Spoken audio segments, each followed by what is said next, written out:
What's going on, everybody? Welcome to the Realty 411 video podcast. You're joining myself, Jeremy Rubin, the friendly flipper, along with CEO of the House Buyin Guys, Mr. Brandon Cobb himself here is joining us today. What's going on, Brandon? How you doing, man? Doing really well. Really well. How are you doing? Hey, I can't complain. We're out here, we're hustling, and we're staying busy. Good, man. Yeah, you want to stay busy too. I appreciate you having me on. Oh, most definitely. And big shout out to Linda Pliagas with Realty 411 for putting this all together. So today we're just hanging out. It's Brandon and myself. We're both in the house flipping business, in the house flipping space. And we're glad you can join in and be a fly on the wall with the conversation, hopefully pick up some nuggets. We're going to be basically just talking a little bit about house flipping, the real estate climate in 2021, and what we're doing right now to move our businesses along. So if you're game, Brandon, then we'll dive right in. I'm game. Awesome. Shoot, nothing's off limits. You ask me whatever you want. All right. You hear that, folks? This is the kind of interview you want to listen to. This is what you want to hear. So, Brandon, tell us, our audience, a little bit about how you came across real estate and how you got started. Yeah, it was kind of funny. It's not something that I thought that I would ever be in. I wasn't a little kid that hoped to be in real estate one day. I actually had my sights set on medical device sales and was doing medical device sales before I got into real estate, and was just in a situation where had done it for a few years and, was actually pretty happy. I loved what I did, and I got fired from my job. Literally, it was like mid-June, I think, in the summer. And luckily I had lived below my means for many years, and I had some savings, and I said, well, this isn't so bad. It could be worse. Single, I didn't have any family at the time. So that was a plus. It was just me. So I didn't have like a lot of overhead. And I said, let me give this whole real estate thing a shot for 6 months. And so I started networking, going to a bunch of meetups, and I read like a couple books, and realizing I didn't want to get stuck in analysis paralysis. I was like, look, I just got to take the step, but I knew I didn't know what I was doing. So I needed kind of like a mentor or a partner of some sorts, kind of knew what they were doing. So started networking, found a guy who, eventually is still my partner today, actually. And, it was like 6 months on the dot that I ended up flipping my first house. I gave myself an ultimatum. If I didn't make any money myself in 6 months, then I just, go back into medical sales, get a job, keep doing what I was doing. And I think I had like 3 weeks left on that ultimatum when I closed on my first flip. And we took the profits from that flip, and we literally just reinvested all of it back in the company in the form of marketing and education and products that invest in ourselves. And we just kept scaling from there, and the rest is sort of history. Wow. So you were fired. So was this unexpected, or did you see this coming, or? No, it was totally unexpected. I thought I was doing a good job because I had gotten this like sales award, for hitting like quota, like the year before. They had hired me on an associate to help out in medical sales. You tend to go to, you get a territory, and when you can no longer show up for all the surgeries, they get you an associate. They hired on. So I actually thought I was doing a good job. So when he sat me down one Friday and let me go, I was like, what in the world? Like, where did this come from? So it was a total shock. But, at the time I was pretty distraught because that was my dream job. Sure. And it ended up being a huge blessing in disguise. Yeah, no, definitely, man. It sounds like it definitely has turned into quite a blessing. How did real estate how was that the next move from there? Because I mean, if I'm in that situation, things are going good. I came from the corporate world, so I know where it's just, man, you're really just a number. Mm-hmm. And that's a big thing, a big takeaway, I think, for a lot of people looking to get into real estate, that you can get another job. You can always go back. Mm-hmm. What was it, though, that made you want to go into real estate versus just get another job within the medical field? That's a great question. I don't really have a good answer for you, to be honest. I was trying to do a lot of different stuff. I had started like my own personal blog of like self-help advice at the same time. I was trying to create a course on how to break into medical device sales. I was trying to do real estate. I was trying to figure out my next path, my next step, honestly, because it's weird going from working 100 hours a week and the grind to not having anything to do. and not really knowing like what your next step is. I just knew I needed to do something, and I wanted to produce some kind of income. And, the real estate thing was just the first thing to really take off. And as soon as it took off, I realized real quick, hey, I cut all the other things I was doing and just focused all my time and effort into it. On what was working. Nice. Okay. And how did you finance that first deal? That first deal, man, it was in Shelbyville, Tennessee. It was like an hour and 15 minutes away. I was getting up super early in the morning. My partner, they put up half the funds for it. I put up half the funds for it. It was a small investment. It wasn't like a $200,000 property, anything crazy. So we went half and half on it. I managed the whole thing, learned how to manage it, and ended up being a pretty decent deal for us. And we took the profits from that and immediately just reinvested it back in the business.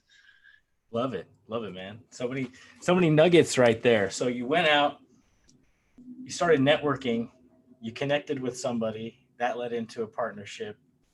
Less than 6 months later, almost to the day, you're closing on your first deal, and then still working with that same person today. That's you made it happen, man. That's an inspiring story right there. It's don't ask yourself, how do I do this? Ask who can do this for me. That was my biggest thing. I knew I wasn't going to figure it out. I knew I couldn't fund a whole deal myself. I didn't even know how to fund deals. I didn't know about hard money lenders or private lenders. I didn't even know anything about managing any contractors either. I knew I needed a who, not a how. So that's what if you're, just first starting out, or you've been doing this and you're trying to scale, whatever you're trying to do, just go figure out who's already done it and figure out a way to add value to that person and bring them in. I highly recommend partnering if you're first starting out with people who know what you don't know.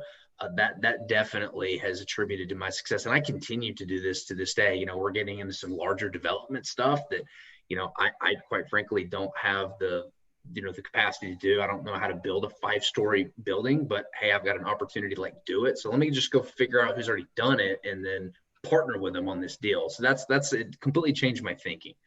Absolutely. Yeah. There's someone out there that's done whatever you're wanting to do.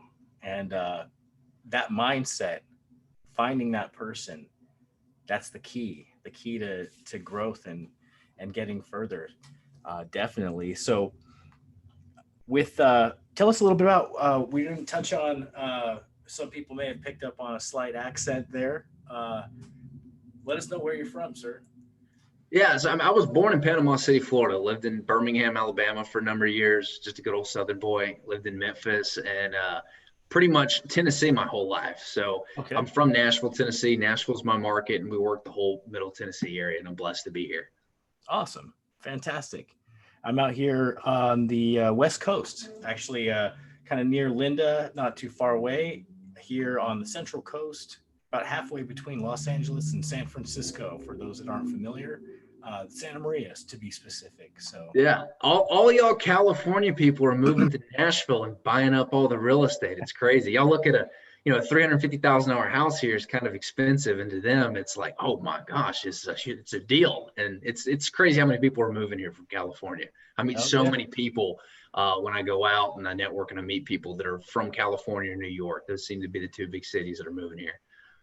Yeah, no, we're seeing it all the time. People moving, leaving the state, and we're like, hey, well, you know what? There's still money to be made. So that's why I'm still here. I'm like, hey, well, in any market, and that was something that just goes to show you can fix and flip houses in what maybe people consider an unflippable market, like California, New York, stuff like that. And then you can, of course, flip properties, in the heart of the country as well, and anywhere in between. Yeah, it's crazy how many opportunities are out there. You can literally do anything. You're only limited by your mindset and like the limiting beliefs that you give yourself. It's truly is amazing. I've seen people flip land. It just crazy stuff. I'm talking about not just land that you build on, but like land out in the middle of nowhere, like 40 acres out in the desert. I was like, I didn't even know you could do that. And so there's so many different niches in this industry. It's crazy. No matter where you are, there's an opportunity. Absolutely. Yeah, no, 100%. There's definitely, wherever there's land, buildings, real estate, there's people buying and selling it, and there's ways to add value and help people buy and sell. And that's where we come in as real estate investors. So if you would tell us a little bit about some of the projects you're working on currently right now in 2021. Yeah, so the way our business is set up, it's just shifted and molded with the market over the years. I could tell you 2021 is our main focus is new construction and development. We set a goal to just add 15 new construction projects to our portfolio. We did right at 40 transactions last But year. aren't we at the peak of the market though? You're building right now?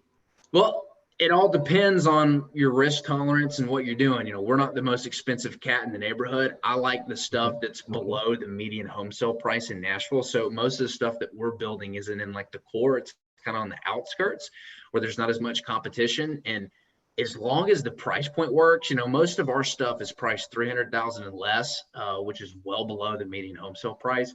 So like when COVID hit and you had the $500,000 up to, million and plus houses cooking and the developers, getting sweaty palms, we kept cruising right along because there's just no supply. So we look at the supply, we look at the demand, and we look at the price point. We like to be the least priced home and let the higher priced guys kind of be the canary in the coal mine. So yes, we're full steam ahead in building and we're super excited about it. Love it. Love it. And I say that top of the market a little facetiously because I don't really know, but I'd be curious to hear your thoughts on that, or does it even matter? Because I think you may have alluded to market specific.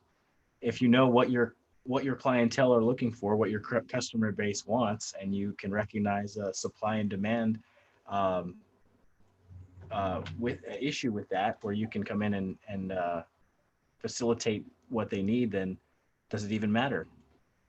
I don't think it does. Obviously, when you get, financial crises like 2008, 9, and you got COVID, there's going to be an effect on the market. It depends on what you do before then, because by the time the change happens, it's too late. So what are you doing to mitigate your risks, right?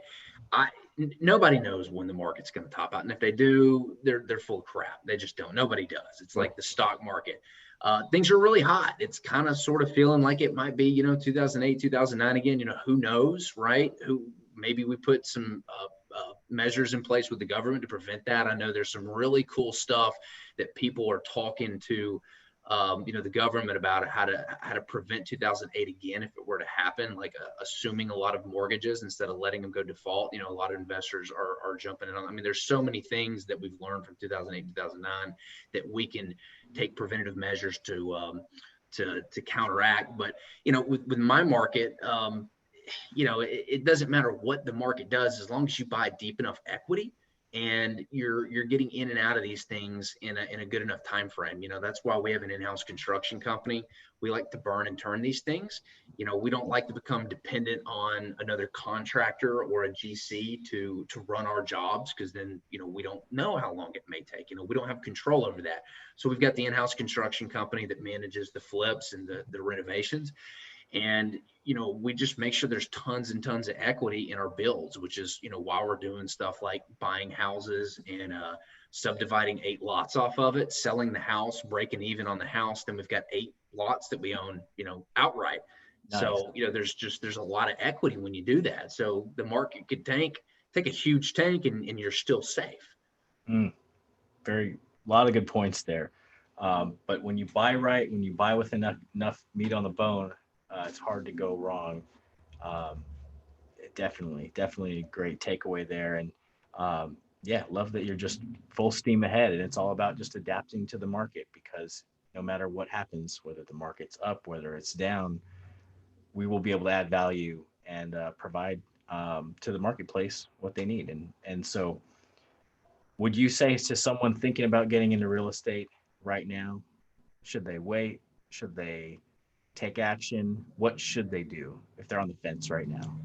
Yeah, it's like having a baby. It's never going to be the right time. You're never going to be ready financially. You're never going to have enough time. It's just never going to happen. I've still got friends who, they got one buddy who, we talk finances, and he's got savings, right? Like he actually has something to do something with, and he's waited for 6 years now to do something, to buy something, because he's waiting for that moment. He's waiting for the market to correct so he can scoop up the really good deals. Well, I'm like, dude, even when the market corrects, you're just going to keep waiting because prices are going to keep going down, right? Like build your margin in and start going after the deals, build out a game plan, realize what you like, pick an avenue and stick to it and accept the fact that you're going to fail a few times and that's part of the process and move on. Yeah, no, absolutely. That's I think that's a great way to put it. It's never a perfect time, but now, it's like planting a tree. You should have planted. When's the best time to plant a tree? Well, 20 years 20 ago. years ago. Yeah, so might as well dive right in and there's no better time to learn than in the now and what's happening. As far as I'm concerned, it's like, you can study what's happened, but what's happening right now is a unique situation in everyone's market. And, when now will always be a semi, unique or very unique situation. So Yeah. I'm all about learning in the moment, growing as you go, just figuring it out, diving in. I didn't know the first step other than getting something under contract. I didn't know what I was supposed to do after that. I just knew, okay, I got to get them to agree to a price. And then now I got to go sell this somehow. And I'm kind of curious because the COVID has just completely changed our industries as well as a lot of those. How did COVID affect your business, and how are you positioning yourself, or how did you reposition it, and what changes did you make after the whole COVID crisis? Yeah, no, definitely. We made a bunch of pivots last year. I should say, one large pivot where we started just taking full advantage of our leads coming in. So rather than just focusing on wholesaling or just fixing and flipping has been the main thing. But then like prior to that, 2019, it was all fix and flip. We sold wholesale or assigned a few deals here and there, but I was fixing and flipping.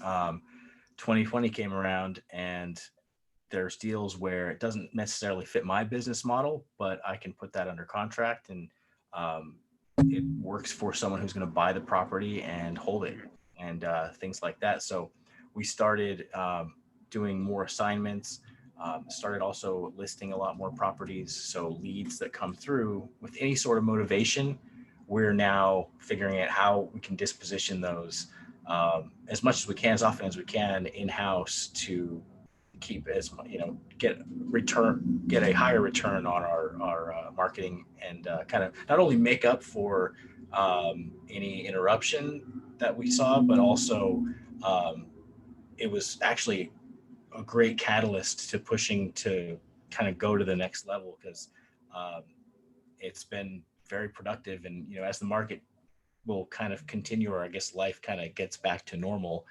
we're now that much stronger because now we're doing those things. Also, creative finance got into Airbnb out of necessity, and creative finance out of necessity too. Just kind of things that, hey, this turns out to be the best best outcome basically for or best way we can solve this problem, and we ended up doing it. So now it's just a lot more tools in the tool belt, and just really working every lead we can, and a lot of that moving towards with kind of the longer term intention in mind. We want to do quick fix and flip, or position ourselves to carry the property for 10 years or more out, because I can pretty much know what's going on in the next 4 months, 6 months. I can flip something real quick, I'll be good.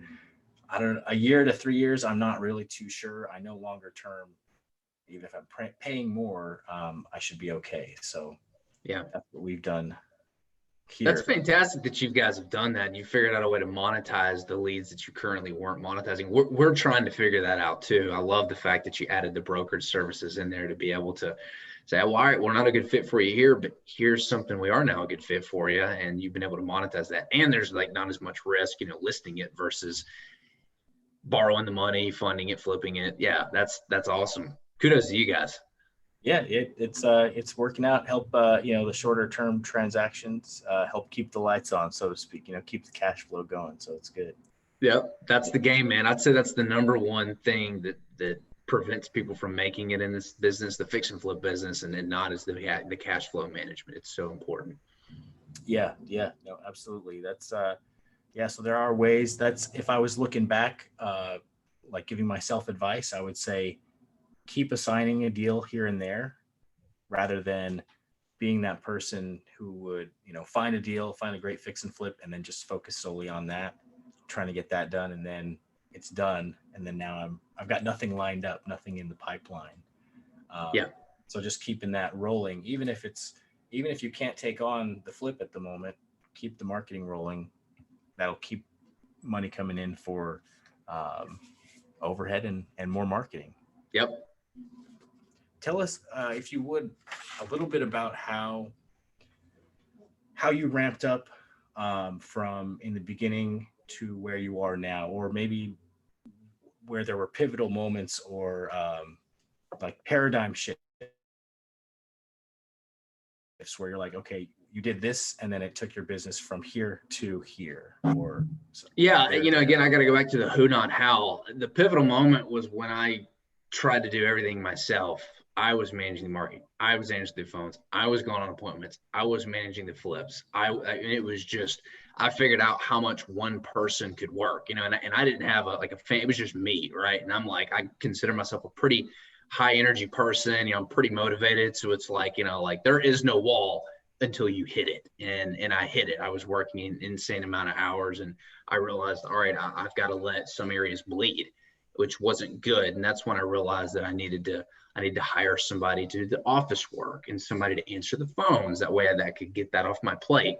And, I realized that the rule with hiring is figure out what you're best at and then hire that last. So you want that position last. I was really good at sales. I knew that was something that was an advantage for us. We were picking up a lot of deals where we were not the highest offer, but we had the most rapport and the best connection with the seller, and we'd communicated our value proposition to their needs the best. I just took what I'd learned in medical device sales, brought it over here, and I was pretty successful at it. So I knew that was the position I needed to hire last. The second position I think I hired after lead intake was like a project manager, because I realized that I hate construction.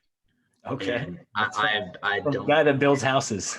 I don't enjoy it. I don't like managing contractors. I don't like going to get materials. I don't like being in dirty house. I don't like any of that stuff. I don't, hardly see the houses anymore except on the purchase side when I review them with our sales rep. But I didn't like that. So I knew I needed to hire someone who really enjoyed it and someone who thrived off of it, someone who had experience doing that, someone with a proven background and could demonstrate it to me on the interview. So that was the second position. I think the third position we hired was a guy to manage the punch out, because we were really, really struggling there. Then we hired another PM / construction coordinator to kind of manage the PMs. So he was kind of sort of I call him head of construction, right? He's above the PMs. Then we hired another project manager as the amount of projects, really picked up. And then my last role that I hired was a sales rep, because I no longer had time.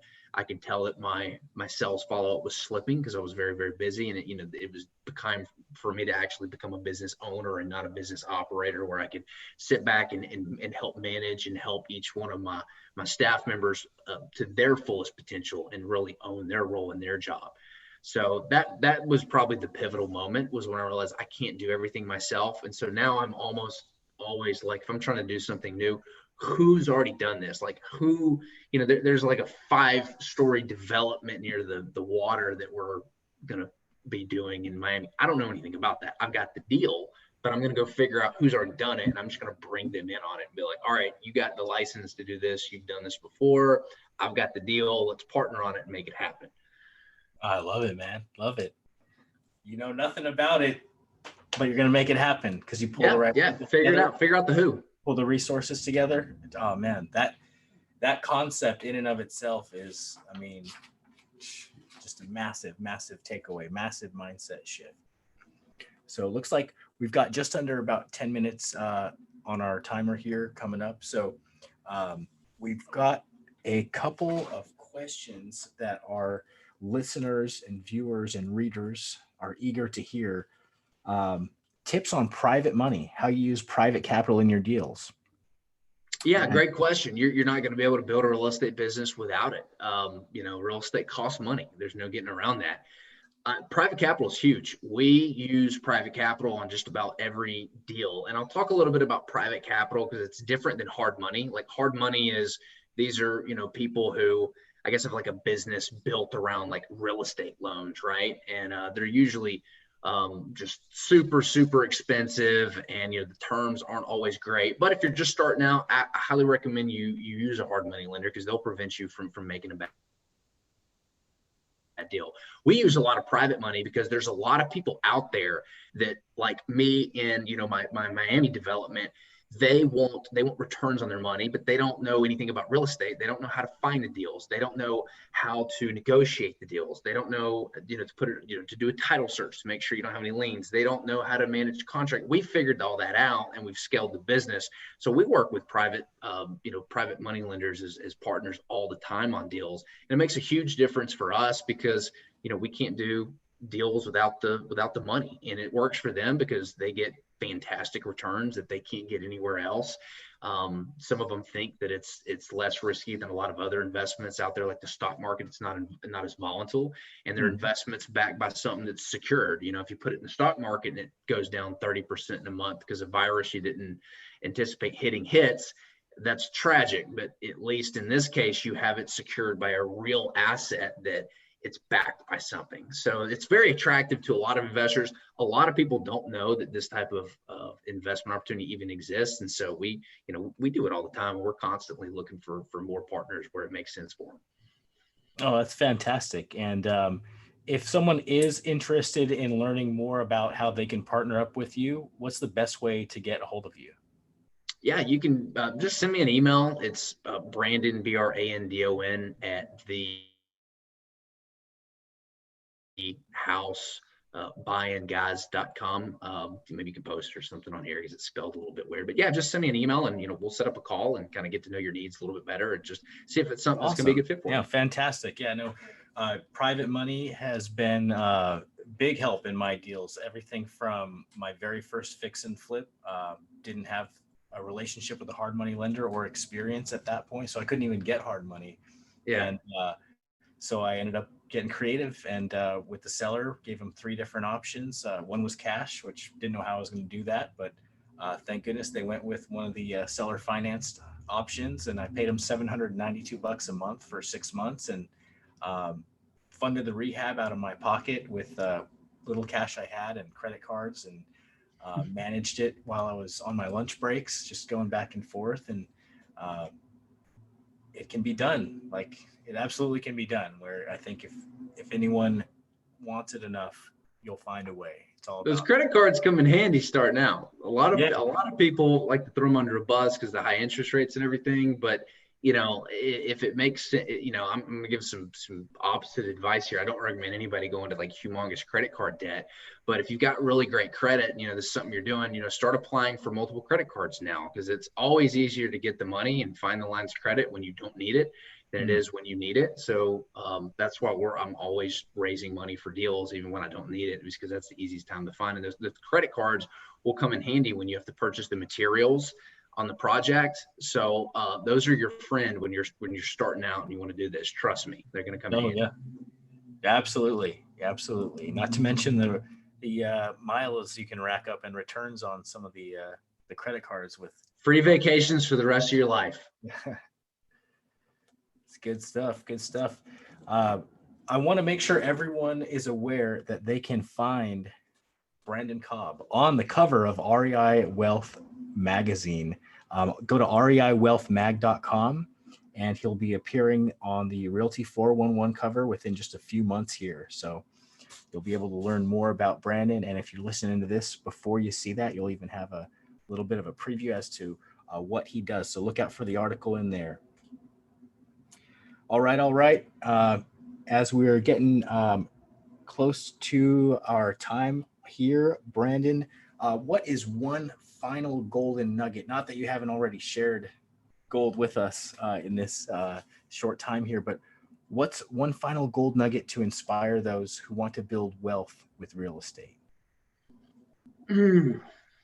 Man, focus on what you're going to regret later on if you don't do it. I think the best way, it's so tough to start, right? And I think that's where most people get stuck up. So it's like, well, how do you get unstuck from starting? And most of the time, it has to be something extremely painful to give you that jolt. Like me, I got fired. Probably never would have done it myself. It would have been an extremely difficult decision for me to make had I had that same income coming in from my job, but I didn't. So it's tough. It's like, how do you make things tough enough in your current situation to give you that spark you need to like launch? Focus on the future and like what are you going to regret? What are you going to be doing? Imagine you're on your deathbed, right? And you're looking back at your life right now and you're about to have this tombstone and these things are going to get carved on your tombstone. Here lies Brandon. He did XYZ. ABC, CDF, right? What do you want your tombstone to say? And are you going to regret not doing and making this leap right now in that position, being on the deathbed, looking back? So look back, put yourself in the future, look back at this moment right now, whenever you're about to make a big decision and say, am I going to regret not doing this? And if the answer to that is yes, I'm going to regret not doing it, then make sure you do it. It's excellent advice. And just to tail off of that, what's the worst that can happen? I mean, if you're in wherever situation you're at right now, what have you got to lose? That was a big thing for me to realize that, hey, I've been here at this job for 11 years, same company. I've seen people come and go. What am I doing that these other people aren't doing, that I'm, they're keeping me around, so I must be doing right. And so if you're in that position, you're the kind of person that can get another job. It's no problem if you ever need to. So you're employable. That's the worst case scenario, is you just have to go back and go get another job. That's it. Yeah. And when you look at your best case, I mean, it's virtually limitless. Yep. Weigh the risk to rewards, man. What's the upside benefit and what's the downside? If there's a lot more upside than downside, take the plunge. Absolutely. Burn the bridges. Hey, just go for it. Awesome. Well, let us know one more time how we can get in touch with you. Is email going to be the best way? Do you have any social media that you where people can check out your any of your projects or what you do at all? Or yeah, I'm on social media. You can go to my Facebook. Yeah, we post our projects sometimes. We're constantly updating social media with new content. Sometimes we teach stuff, sometimes we're in property, and we give you the bad too, right? Like, one thing I don't like about social media is a lot of people just post the best of the world. We try to show you like what goes wrong. Like, here's a deal that went wrong. Here's a cost we didn't see. So we try to be as transparent as possible about the process. So yeah, I'm on social media. I don't have an exact link, but maybe we can post it here or put it on here or something like that. But yeah, email is the best way to get in touch with me if you want to set up a call to just talk real estate or talk about opportunities. I'm always down to meet somebody new and have a good conversation. Fantastic. Great. Yeah, we'll post the social links up there. Brandon, it was great talking with you this afternoon. I look forward to connecting further with you. I'm Jeremy Rubin, the Friendly Flipper, on behalf of Realty 411. We'll see y'all real soon. Hey, thanks, Jeremy. Appreciate y'all having me on.